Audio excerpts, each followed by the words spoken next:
Hi hello അസ്സലാമു അലൈക്കും. ഈദ് മുബാറക്ക് എല്ലാവർക്കും. അപ്പോൾ നമ്മുടെ പെരുന്നാൾ വീഡിയോ എന്ന് പറഞ്ഞിട്ടൊരു ചെറുതായിട്ടിട്ടോ ഞാൻ എടുക്കണില്ല എന്ന് വിചാരിച്ചാണ്. അപ്പോൾ നമ്മുടെ മോള് എടുത്ത് കുറച്ച് വീഡിയോ ആണ് കേട്ടോ. അപ്പോൾ നമ്മുടെ ഇക്കാക്കയും മക്കളൊക്കെ പള്ളിയിൽ പോയി പെരുന്നാൾ നിസ്കാരമൊക്കെ കഴിഞ്ഞ് വരുമ്പോൾ ഐസ്ക്രീമൊക്കെ കൊണ്ടു. അതൊക്കെ കഴിച്ച് കഴിയുമ്പോഴേക്കും ഞാനിവിടെ അല്ലറ ചില്ലറ പണികളൊക്കെ ചെയ്ത് വെച്ചിട്ടുണ്ട് കേട്ടോ. അപ്പോൾ ഇനി അടുത്ത പണി എന്ന് പറയുന്നത് ബിരിയാണി വെക്കുക എന്നുള്ളതാണ്. അപ്പം ഞാനും എൻ്റെ മോനും കൂടെയാണ് ബിരിയാണി വെക്കുന്നത്, രണ്ടാമത്തോന് കേട്ടോ. അവനാണ് സഹായിക്കുന്ന ആൾ.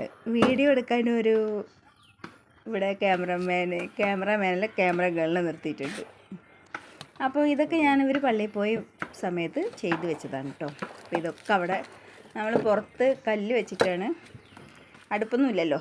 അപ്പോൾ ഇതാണ് നമ്മുടെ ഷാമോനാണ് നമുക്ക് ഹെൽപ്പർ. ഷാമോൻ്റെ ഹെൽപ്പറല്ല, ഷാമോൻ്റെ ഹെൽപ്പർ ഞാനാണെന്ന് എനിക്ക് തോന്നിയത്. അപ്പോൾ അവന് ബിരിയാണീൻ്റെ മേലെ ഇടാനുള്ള ഉള്ളി വറുത്ത് കോരുക കേട്ടോ.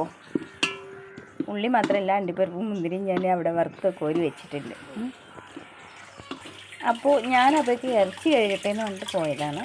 അവനവിടെ ഉള്ളി വറുത്ത് കോരിയിട്ട് ഞാൻ ഇറച്ചിയൊക്കെ കഴിപ്പിച്ചത്. അപ്പോൾ എല്ലാം കൂടെ റെഡി മണിയാക്കിയിട്ട് ഞാനിവിടെ എത്തിയിട്ടുണ്ട് കേട്ടോ.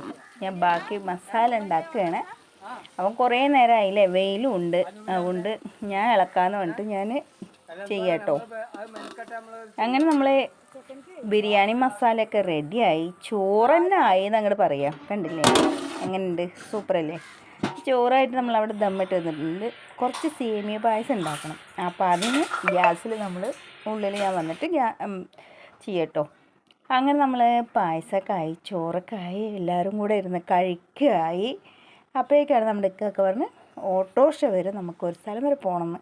അപ്പോൾ ഞങ്ങൾ അങ്ങനെ ഫസ്റ്റ് പെരുന്നാൾ ദിവസം തന്നെ നമ്മളൊരു സിയാർത്ത് യാത്ര പോയി കാളിയാറോട് കേട്ടോ. അപ്പോൾ എല്ലാവരും കൂടെ പോണ ഇതാണ് കാണുന്നത്. നമ്മുടെ ഇക്കാക്ക് മുന്നിലെ ഡ്രൈവർ സീറ്റിൻ്റെ അവിടെ ഉണ്ട്. അപ്പോൾ ഞങ്ങൾ പോയിട്ട് വരാം. നമ്മുടെ പെരുന്നാൾ ഇത്രയേ ഉള്ളൂ. സന്തോഷവും സമാധാനവുമായിട്ടുള്ള ഒരു പെരുന്നാളായിരുന്നു എല്ലാ കുട്ടികൾക്കും. ഒരിക്കൽ കൂടി ഈദ് മുബാറക്ക്.